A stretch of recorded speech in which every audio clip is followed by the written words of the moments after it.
What is up, Capricorn? Welcome to your general timeless reading. This is for all Capricorn placements, so take what resonates and leave the rest, and don't force it to fit. If you're new, welcome. If you're not, welcome back. My name is Jordyn. I'm a master Reiki practitioner and shamanic healer. I'm also a spiritual and shamanic life coach. So let's get into it, hot stuff. Let's see what's going on for you. I'm using Grand Lux Tarot today, as well as Marchetti Tarot and Messengers of Spirit. So let's see what's going on for you, Capricorn. Capricorn, you're finally breathing. It's like you could finally breathe. Things are starting to get lighter and lighter, right? It's been a rough few years, man. I'm a Capricorn rising, so I feel it. I feel you.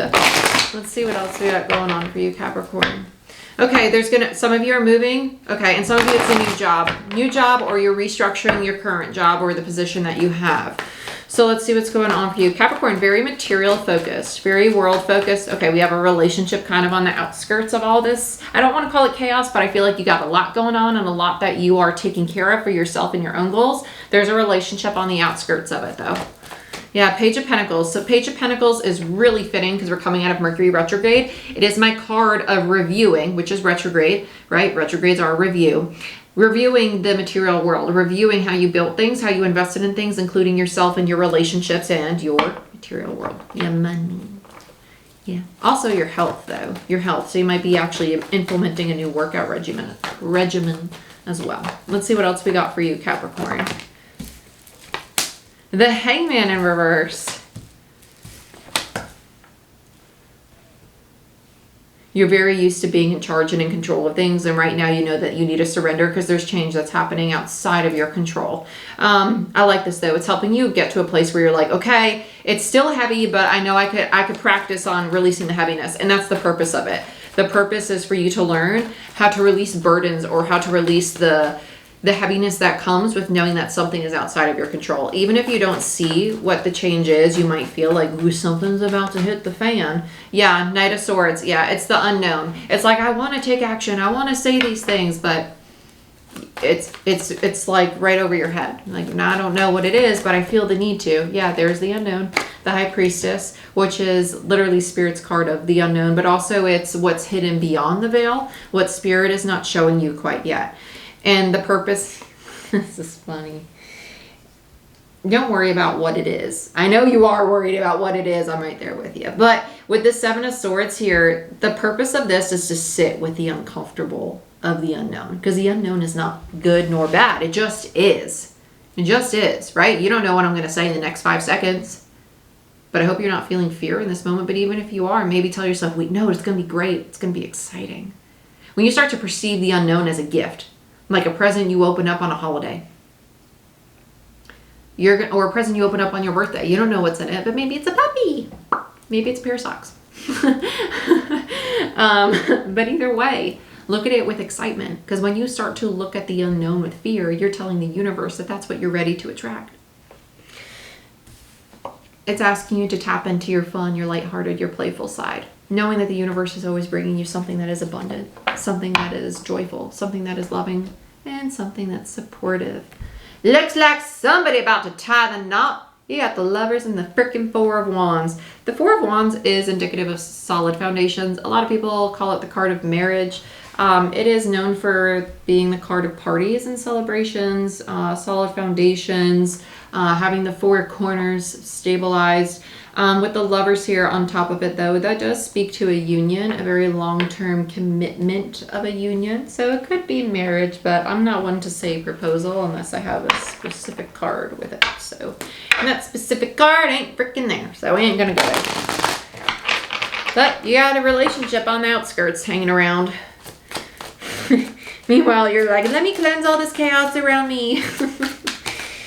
Let's look at this Page of Pentacles.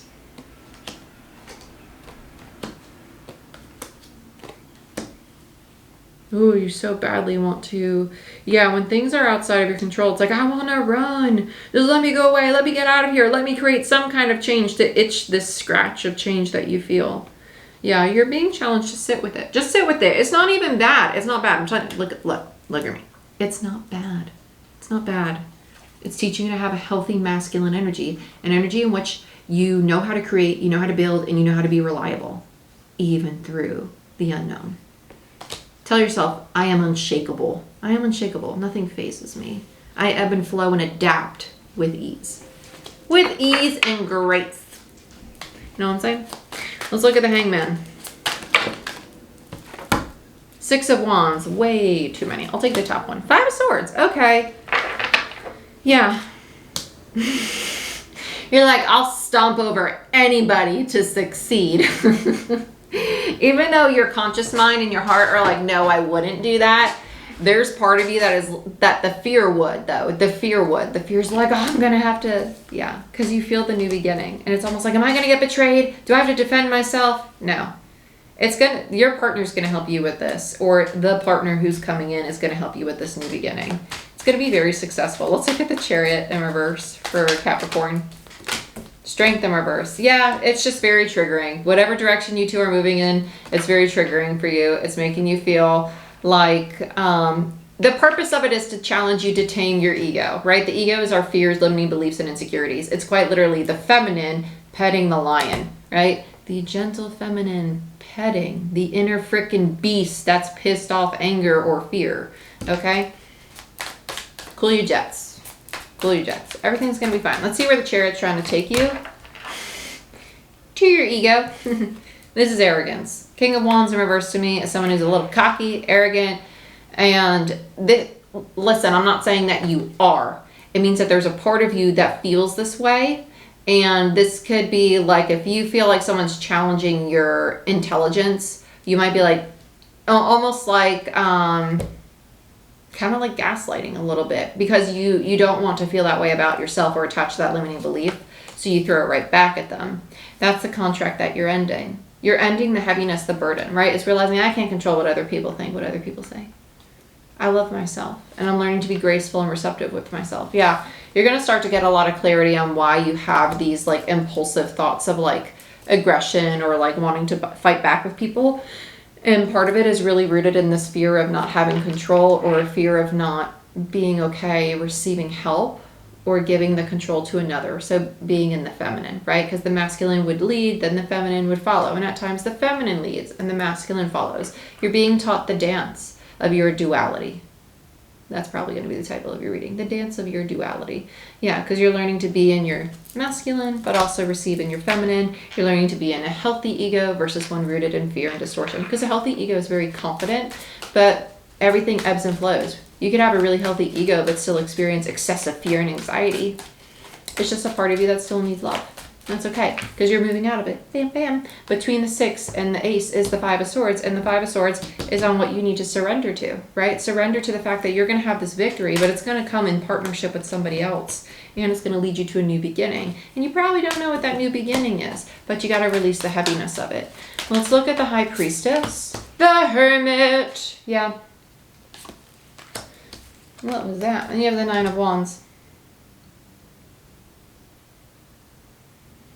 You so badly want to take action, and the universe is like, no, the purpose of this is to have you sit with yourself, to explore the part of you that wants to keep going, keep going, keep going, keep going until you're depleted. Why is that? Why do you struggle to sit? Because of the past. Yeah, because people in the past probably telling you in childhood, making you feel as if you're unworthy, or your love or your affection or your gestures were not enough. Okay, let's look at the 7 of Swords. Yeah, Knight of Pentacles in reverse. Part of you is contemplating just going back to old ways of doing things because things aren't moving fast as the way that you want. Again, High Priestess, right? The unknown. You don't know when this beginning is going to come in. You're being challenged to sit still. And that's what we were seeing on the High Priestess, which is why the High Priestess came out on the self-sabotaging behavior. You need to learn to sit still and just be okay with being. Yeah, so what's oppressing to you? It's the Sun in reverse that just fell. What is oppressing to you is the fear, the insecurity, the limiting beliefs. And that's what you're going to be working through. It's rooted in childhood, and that's why you have the Page of Wands here. This is the inner soul, and that would explain why we also have the 6 of Cups next to the Knight of Cups, and that's why I said it was rooted in your past. This is definitely childhood. Page of Wands to me is the wounded child or healing the inner child, and you are in the process of healing a big part of your inner child or angry teenager, whatever label you'd like to use. And that's what you're planting seeds in. You see how it's a 7 and it's not an 8? The reason being is because 7 of Pentacles, you plant the seed, you leave it alone, you let it do its thing.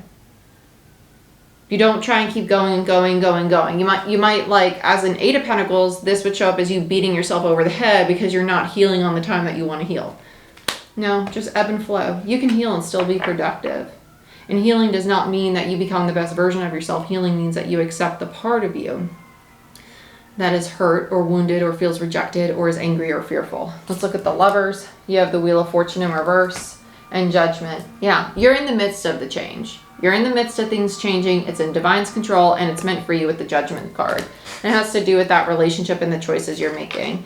With the Empress in reverse and the 4 of Wands, the faulty foundation you have in this relationship is rooted in codependency. You might give a lot of yourself to the external environment or your projects or your work, and that's what leads to the faulty foundation in areas outside of the relationship, or this could be something you see both in your work and your health as well as your relationships, okay? Because part of you struggles to receive, to feel worthy of things being given to you. Like if I were to give you a compliment, would it make you uncomfortable? But can you easily give them to other people? It's addressing the part of you that is giving the very things that you want to receive but struggle to receive because a part of you doesn't feel worthy of it. So, yeah, a lot of healing, a lot of healing. I like it. It's going to get easier though because you're releasing it. You are releasing it. That's why you got the 10 of Wands. And you got the Fool. You got the Fool all over. And a lot of divinity. We have Giraffe Spirit. It's time to stand out. It's about letting your authenticity out. Really allowing yourself to play, to have fun, to explore again. What else do we have for Capricorn, please, Spirit?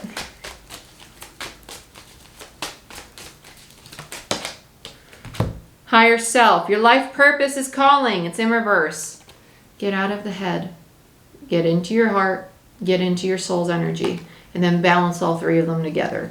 The head, the heart, and the soul. You're not just one or the other 2, right? You're all 3. Allow yourself to be, okay? Actually, it's 5 bodies, but we won't get into that. You're going through a lot of change, and that's why you have a lot of divinity, because it's aligning you with your soul's path, and this person's a very big part of it.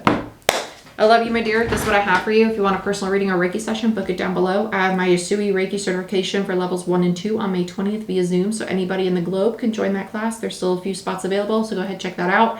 I also have a 3 to 6 month long mentorship program that I do online and or in person. It's a dual certification course, and you get certified in all 3 levels of Reiki, so you can teach it, you can do it on yourself, and you can do it on others, as well as shamanic and or quantum healing. Same thing, different title. But I love you. This is what I have for you. I wish you the best on your journey, and personal bookings down below, Patreon down below. You get a free 10-minute reading there, and I'll see you next time. Bye-bye.